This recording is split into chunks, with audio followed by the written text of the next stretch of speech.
This is Eddie Hearn, Matchroom Boxing. You are watching Sporting Icons. You don't need to be anywhere else. So I thought I'd do a series of the story so far, which will be pretty much looking at the records of many of the pro fighters.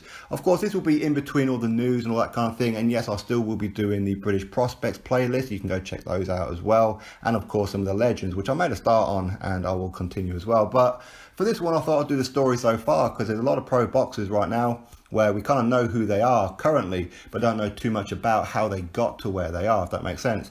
Now, I'm not going to go too much into their past, as in their personal life, okay? This is purely about record and where they started from to where they got here, okay? And it's not always going to be success stories, but on this one, it ultimately is a story so far of a massive success story. And this will be for one, Anthony Oluwafemi Oleseni Joshua, or Femi for short, as many of his friends would call him Femi growing up due to Oluwafemi, for short reasons, I suppose. Now, he was born on the 15th of October 1989 in Watford, Hertfordshire, which is of course on the outskirts of London, and he's currently 28 years old with a record of 21 wins, 20 of those by knockout, and undefeated, of course. He is currently the Super WBA, Super WBO, IBF and IBO World Unified Heavyweight Champion. So, as I said, he was born back in 1989 in Watford to Nigerian parents Yetta and Robert Joshua.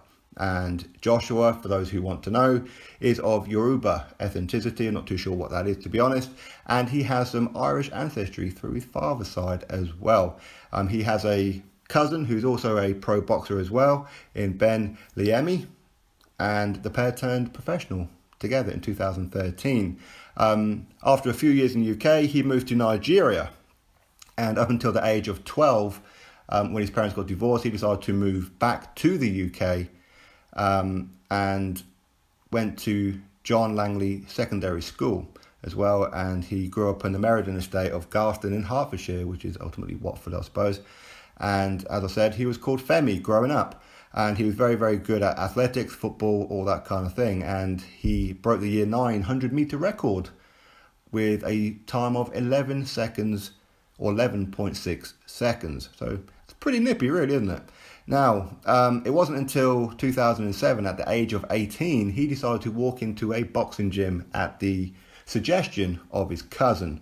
And he walked into the Finchley ABC in Barnet, North London, which of course at the time was, or is even, Derek Chisora.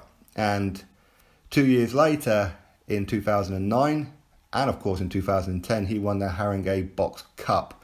Joshua also won the Senior ABA Championships in 2010, and which was only in his 18th bout. So all in all, with his amateur record, he actually only had 43 amateur bouts as well, which is not many at all, really. So yeah, he won the ABA Championships in 2010, and he finished second in the Super Heavyweight tournament of the World Championships over in Baku as well. And that's where he lost in the final against, I forget who it was, to be honest. But anyway, he was offered at this time £50,000 to turn professional. Now, it doesn't say who offered him £50,000, but I don't know, based on form, it sounds like something that Frank Warren would do, because he brought out many fighters before any kind of achievements within the amateur setup, like Daniel Dubois currently, Anthony Yard, and so on. So I'm at a guess, he's going to say Frank Warren, I don't know. I don't know, maybe it was Eddie Hearn, who knows. So either way, he turned down £50,000, even though he grew up in, I don't want to say poverty, but not exactly well off. And of course, he did have a little bit of a misdemeanor as well by getting locked up for dope selling as well as a teenager. But anyway, so as a amateur, he done pretty well considering only 43 fights. In 2011, as I said, he won the World Championships. He won the Great Britain Championships in 2010, where he got the gold. And of course, the 2012 Olympic Games as well. Now, before then, before he even got to the Olympics, he had one specific name who was actually saying or predicting that Anthony Joshua would go on and become something spectacular in the heavyweight division. And here it is. Very, very good. And he's only young, 20. Watch out for that name, Anthony Joshua. He is one prospect for the future. I'm a massive fan of his, and I think that if he's allowed to develop, you know, I think. What's your gut feeling, Tyson? Because I don't think he's going to get to the Commonwealth Games. He's not been selected. So what would you do if you were him? Would you wait for the Olympics, or what would you do, kid? To be honest with you, I've been in these shoes before. Of course you have. That's why I'm asking you. All the promoters are after him. He's ADA champion, and in the super heavyweight division, it only takes one punch. So I believe in striking while the iron's hot. Turn pro. But if he did tell me he's going to Commonwealth Games, so they might have picked him. I didn't think he'd been selected. I thought the other kid at the weight had been selected. But how many fights has he had? 21 fights? 21 fights, and he hasn't. I mean, as much as he's a talent, don't get me wrong, I think he's only had a couple of semi-international ones. And you know yourself, you can be a brilliant talent. You're getting against some of those old fiddlers, some of those old experienced fiddlers, top amateurs. They're hard to beat sometimes, aren't they? Yeah, they are. Well, I'm a good prospect. Yeah? I rate myself as one of the top heavyweights in the world. Ditto. Yeah? I do too. He came out at me for 3 rounds, and he gave me a beating. I mean, I'm not going to deny it.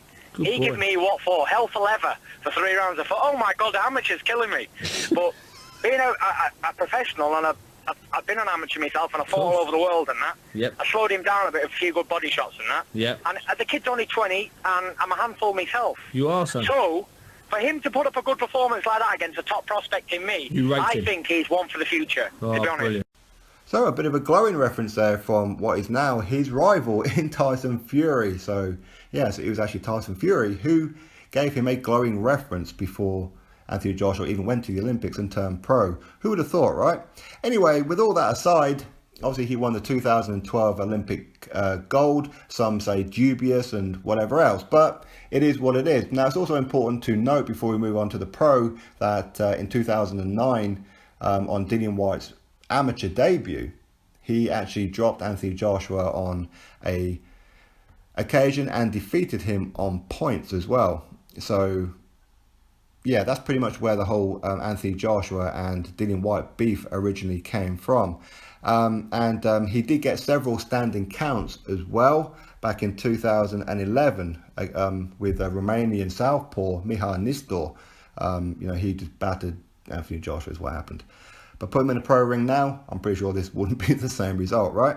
So anyway, 2012, he wins the Olympic gold medal and he turns pro in 2013, signing with Matchroom Boxing Eddie Hearn. Now, Anthony Joshua had the pick of many, including Frank Warren and many, many others. And I did hear that he was tempted by Frank Warren, but ultimately plumbed for Eddie Hearn. And so far, it looks like that was the right decision. Not to say that he wouldn't achieve what he has achieved under the guidance of Frank Warren, but who's to know?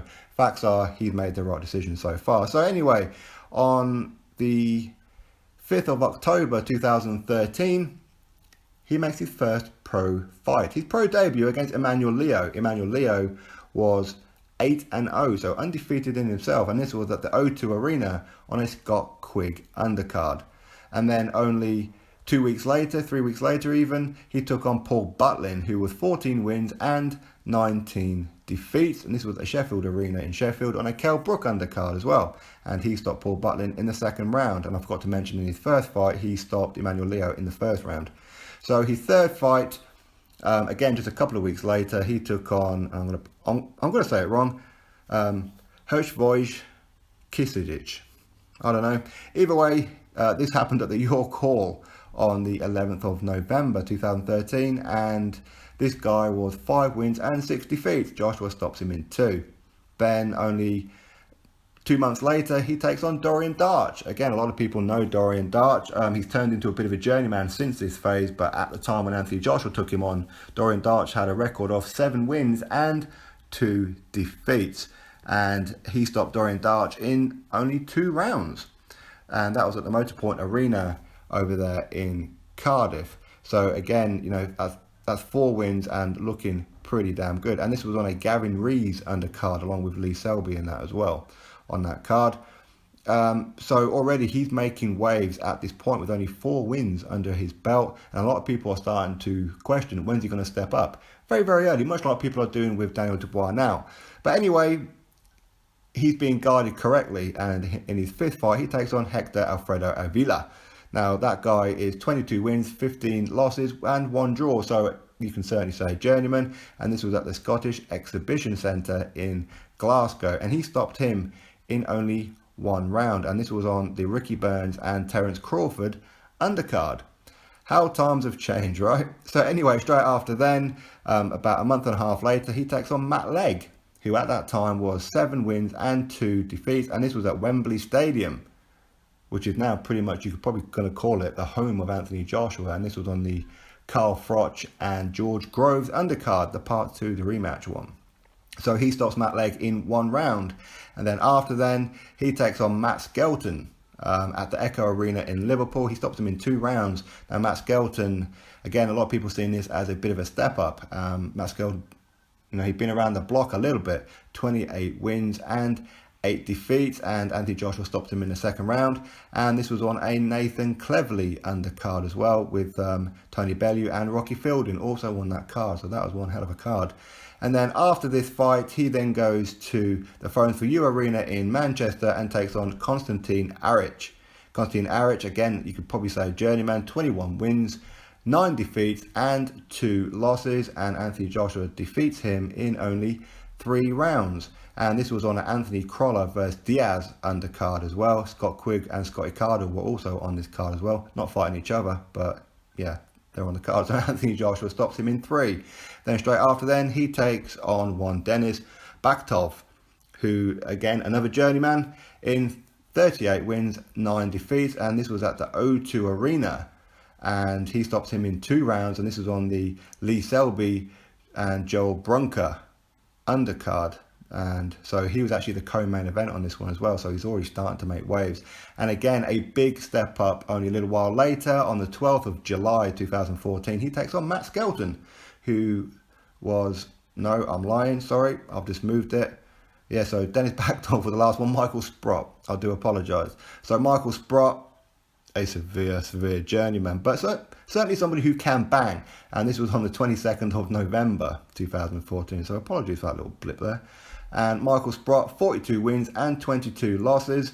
And he stops Michael Sprott in the 1st round. And this took people by a lot of surprise. This was at the Echo Arena in Liverpool as well. And this was on the Tony Bellew and Nathan Cleverly undercard. Also Scott Quigg and James DeGale were also on this card as well. And then after Michael Sprott, he takes on a seasoned Jason Gavin. 26 wins, 19 defeats, 4 draws. And this was here in my home city of Newcastle. And this was at the Metro Radio Arena.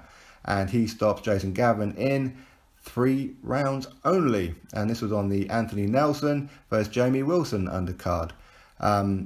Anthony Nelson, of course, he's recently lost to Charlie Edwards here as well. Now, I didn't get to go to this event because I wasn't living in Newcastle. I hadn't come back home at that point, so I didn't actually get to see it. But anyway, after then, he takes on another guy who's turning into a journeyman at this point, Rafael Zumbano Love. 36 wins, 10 defeats and 1 draw. And this was in Birmingham at the Barclaycard Arena. And he stops Zumbano Love in only 2 rounds. And this was on the Sam Eggington versus Joseph Lamptey undercard. So again, you see a lot of people who say that Anthony Joshua was given the golden ticket right from the very start. Not really. As you can see, he's working on a lot of undercards where these fighters are now on his undercard, and quite dramatically too. So anyway, after then, he takes on Kevin Kingpin Johnson, who is going to be the next opponent for Daniel Dubois. Anyway, obviously depends on when you're listening to this video. Maybe that fight's already happened, and I would probably predict Daniel Dubois to beat Kevin Johnson. But anyway, on the 30th of May, Anthony Joshua takes on Kevin Johnson, and this is at the O2 Arena, and he stops Kevin Johnson in only 2 rounds. Kevin Johnson at that time, 29 wins, 6 defeats, and only 1 draw. And this was on a Lee Selby undercard as well. And Kell Brook versus Frankie Gavin was also on this undercard, and so was Jorge Linares. So that was one hell of a card there over at the O2 Arena. Then after then, he takes on his second undefeated fighter in one, Scottish Gary Cornish, who was 21-0 at the time. Again, this was at the O2 Arena, and he stops Gary Cornish in only the 1st round, quite dramatically as well. And this was Anthony Joshua's very first headline fight, and he made his announcement to the main event stage in spectacular fashion, I think it's probably fair to say. So yeah, he takes on 21-0 Gary Cornish and defeats him comfortably. Then after then, in only his 15th fight, we have one Dillian Whyte, O2 Arena. And Dillian Whyte, of course, as I've already said in this video, these guys go back some way to the amateurs. And Anthony Joshua and Dillian Whyte went at it. As I said, this is only Joshua's 15th fight.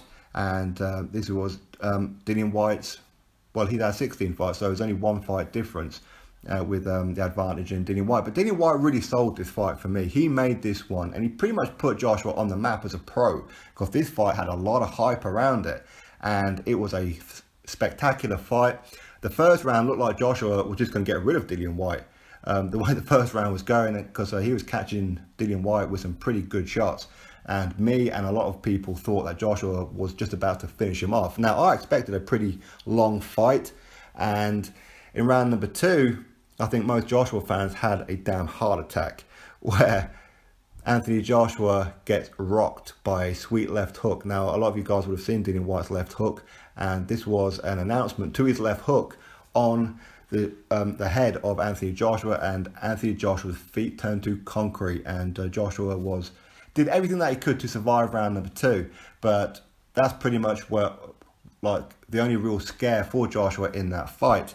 But he did end up stopping Dillian Whyte in the 7th round as well. And this was for the WBC International Heavyweight Championship and the Commonwealth British Heavyweight Championship, which Anthony Joshua already had, which I forgot to mention before. And this was for the vacant British Heavyweight title. Now, rather than defend his heavyweight title, his British heavyweight title and his Commonwealth and what have you, he then got an opportunity to fight Charles Martin, where they had to pay Charles Martin some massive money. Now, Charles Martin, he was the IBF World Heavyweight Champion after defeating Klitschko in the fight before, which Tyson Fury, he got stripped of the IBF belt for not fighting Klitschko because he'd already signed for a rematch with Wladimir Klitschko. But anyway, that is what it is. And Charles Martin, a PBC fighter, fights on Showtime, part of the Al Heyman team. And it's probably arguable to say that him versus Deontay Wilder should have really happened for a unification, as Charles Martin was a WBC heavyweight champion. It made sense. 2 guys from the PBC coming together, easy to make, right? But no, they couldn't afford Charles Martin. Mr. $50 million man couldn't afford Charles Martin like many others. Anyway, me and a lot of people thought that this was a bit of a risky move, and only his 16th pro fight for Anthony Joshua to take on a world champion. Now, it's not necessarily because people thought that he's going to lose to Charles Martin. It's about what happened after then. Because at this stage, he should be defending his British heavyweight title, then moving on to European title in a couple of fights' time, that kind of thing. So to become world champion so early was daunting, I suppose, and a little bit worrying. And I expected a bit of a hard fight. Charles Martin, southpaw, unknown commodity, really. But ultimately, you know what, Charles Martin came in full of confidence, and Anthony Joshua took him out in only 2 rounds, dropped him twice. And the second time, Charles Martin, looking at the referee, having like a cheeky little smile, went to get up at the count of 9, which is ridiculous, and then complained that he shouldn't have been counted out. Ridiculous, right? So this was Anthony Joshua's second pay-per-view. The first one was, of course, against Dillian Whyte. And Anthony Joshua becomes IBF World Heavyweight Champion in only his 16th pro fight, and this was actually his 4th undefeated fighter in Charles Martin, who came into this one 23-0. He did have a draw, of course, on there as well. And this happened on the 9th of April 2016 at the O2 Arena. As I said, this was his second pay-per-view, and of course his 3rd headliner as well. But straight after then, he defended his IBF World Heavyweight title against an undefeated American, 17-0, Dominic Breazeale. And that happened only a couple of months later, so he didn't wait around. He literally went straight after Dominic Breazeale, who of course has been in with some pretty good fights. Amir Mansour, one of them. And Breazeale got took down twice in the 7th round and ultimately stopped in the 7th round as well. Now, Dominic Breazeale come into this one with a real reputation, and again, just like Charles Martin, a lot of people were picking him to beat Joshua. People didn't feel Joshua was maybe too ready at this point in only 17 fights. But Dominic Breazeale, who had an equal amount of fights as well, he got blasted, and it's fair to say that Anthony Joshua had glandular fever in this fight as well, but performed the way that he did, absolutely spectacular. So again, he moves on to 17-0 after defeating undefeated Dominic Breazeale, and then he takes on Eric Molina. Now, Eric Molina wasn't the original choice. It was Kubrat Pulev was the original one, who was the IBF mandatory. Kubrat Pulev didn't want to do that one. And then they were talking to Wladimir Klitschko. Wladimir Klitschko said, yeah, okay, we'll do it. Wladimir Klitschko, before it was even announced to the public, he started his training camp and got injured. I believe it was his elbow, I'm not entirely sure. But because that fight fell apart, before it was announced, Eric Molina was then announced. Eric Molina, 25 wins and 3 defeats. He went 9 rounds with Deontay Wilder and rocked Deontay Wilder. Had he been a finisher, who knows what would have happened.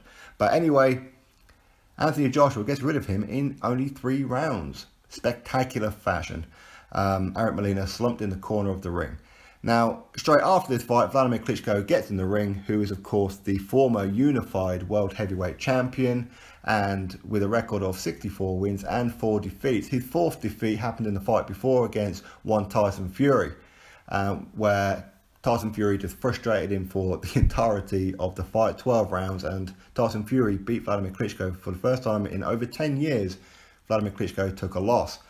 So Wladimir Klitschko was trying to get the rematch with Tyson Fury. Things happened. The fight didn't actually take place. So he gets an opportunity at one Anthony Joshua. And again, why didn't he go and fight maybe another champion like Deontay Wilder or a Joseph Parker, whatever it may be? But he chose Anthony Joshua. I'm guessing it was all about money and legacy, right? But Wladimir Klitschko came into this fight on the 29th of April 2017 in front of 90,000 people, Wembley Stadium, and he put on a performance. He turned back the clock.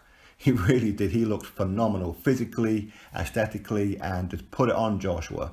And this was a real test. Many of us were very, very worried for Joshua. I certainly was in this one as well. Because Wladimir Klitschko was hungry and he wanted those belts back. And for the first time in 10 years, Wladimir Klitschko gets dropped to the floor. He tastes canvas for the first time in over 10 years. So he went down in round number 5. But the very round next, because Anthony Joshua is just gassed out after celebrating and putting everything in him to try and get Klitschko out of there, he gasses out.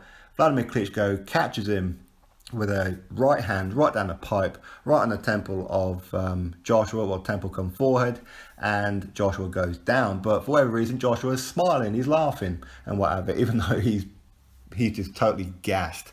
But it takes him a couple of rounds to defend himself and try and stay on the outside and try not to get tagged too much by Wladimir Klitschko. Klitschko was a little bit wary because as I said, he'd been dropped for the first time in 10 years by Joshua in round number 5. And Joshua managed to survive. Round number 11 comes around and Joshua catches him with some sweet combinations. One of them a devastating uppercut. Wladimir Klitschko goes down twice in round number 11 and ultimately stopped on the ropes in round number 11 as well. So he becomes not only keeps his IBF world title, but gains the IBO and the Super WBA World Heavyweight Championship, as I said, in front of 90,000 people at Wembley Stadium in one hell of a fight. Really was. Now, after them, because he's WBA and IBF World Champion, he has 2 mandatories pulled on him. One of them being Kubrat Pulev for the IBF and for the WBA, Luis Ortiz. Now, because he was IBF World Champion before, he became the unified champion. He had to defend. It's the rules. He had to defend his IBF first or get stripped. So Kubrat Pulev was it. And he said to Luis Ortiz, I'll fight you straight after. So in only his 20th fight, he's a unified world champion and taking on his mandatory in one Kubrat Pulev. Kubrat Pulev then ends up pulling out through shoulder injury, although he didn't really appear to want the fight too much anyway. And next in line for the IBF, Carlos Takam. At this point, Luis Ortiz says, I'm not going to wait around. I'm not going to fight you next. I'm going to go fight I'm going to go fight Deontay Wilder. We all know what happened over there. So he defeats Carlos Takam in 10 rounds. Some say that maybe he gets a referee decision. And even Joshua says that he wasn't too happy with that stoppage. He wanted to put Carlos Takam down himself, officially down. but the referee stepped in due to cuts and batteries, I suppose, that Joshua gave Carlos Takam. And he did get dropped in the 4th round as well. Joshua caught him with a sweep punch, and Carlos Takam went down with a right uppercut and left hook combination. So he defeats Carlos Takam, and Luis Ortiz is supposed to be next, but no, he goes and fights Deontay Wilder. So what does he do? He could just take a voluntary, I suppose, but no, he doesn't. He goes straight after the other world champion in undefeated 24-0 from New Zealand, Joseph Parker. So again, this is only Anthony Joshua's 21st fight and doing his 2nd unification fight against another undefeated fighter, and a very young and dangerous Joseph Parker as well, who was fully confident and was goading Anthony Joshua up until the fight, or at least his promoter David Higgins was, at least anyway. So this happened at the Principality Stadium in Cardiff, same destination as his previous fight with Carlos Takam as well, in front of 80,000 people. And this was for the IBF, Super WBA, WBO and IBO World Heavyweight Unified titles. Anthony Joshua wins this one on point. So this is the first time that Joshua has gone the distance. Now a lot of people were questioning, does Joshua have the tank? Can he go 12 rounds? And he did. Now that's not to say that this fight was a high pressured fight where both of these guys were going at it and Joshua got to the 12th round no problem, not at all. This fight, not exactly engaging, not really want to go down the record books as a classic. Not going to say that at all. Joshua kept him on the outside with his jab and decided to win on points. Didn't want to risk anything because he wanted Deontay Wilder, the WBC heavyweight champion, after that to become undisputed. So I suppose you could say Joshua played it safe. And Joseph Parker, a lot of people have suggested that he was happy just to go the distance, to become the first person to go the distance with Joshua. But ultimately, no matter how you look at it, Joshua wins by unanimous decision, and rightfully so as well. And straight after then, talks about Deontay Wilder for undisputed in Joshua's 22nd fight. And everything is going up and down, don't know what's going on. Offers are coming in left, right and centre. Joshua gets offered $50 million to go to America. And he says, you know what, I've already decided I want to stay in the UK. I'm staying in the UK. So they agree on a deal with Wilder for undisputed after putting in a second offer of $15 million to Deontay Wilder, which is 7 times more money than Wilder's ever been offered in his life or ever made in his life. And he agrees to the terms, he gets a contract and just refuses to sign it. So Deontay Wilder backed out, he cowered out of undisputed. So now we are up to the point where on the 22nd of September at Wembley Stadium again, so Anthony Joshua's 2nd return to Wembley Stadium, well technically it's his 3rd one I suppose, with a Froch and Groves undercard as well. He'll be taking on 34 wins with only 1 defeat in Alexander Povetkin, and that guy has one hell of a resume himself with only 1 defeat against Wladimir Klitschko, of course. But I know a lot of people are saying that Joshua should walk through him. I'm not quite convinced of that one, and just because Joshua beat Klitschko and Klitschko beat Povetkin, this is not Mortal Kombat Shang Tsung. You do not take the souls. It's not a computer game. Okay, this is real life, and Alexander Povetkin is dangerous. And should Joshua get past Alexander Povetkin in only 22 fights, that is one hell of a resume. Add to the fact of all his amateur achievements and only 43 fights, Olympic gold and all that kind of ABA stuff, then most people throughout their career don't even achieve this point, and Anthony Joshua could probably retire and become a British Hall of Famer. But we'll have to wait and see what happens. So Alexander Povetkin next at Wembley Stadium, September 22nd. And straight after then, he does have Wembley Stadium booked again. But this time it's going to go from 90,000 to 100,000 in what could be between Deontay Wilder and himself for undisputed if Wilder grows some nuts. Or it'll be Dillian Whyte in a rematch that a lot of us are really hoping to see at some point as well. So right now, Anthony Joshua, 21-0, 20 victories, unified heavyweight world champion. Going to take on his 2nd mandatory in Alexander Povetkin very, very soon. You drop your thoughts below. Click that thumbs up, subscribe. Catch you all on the next video.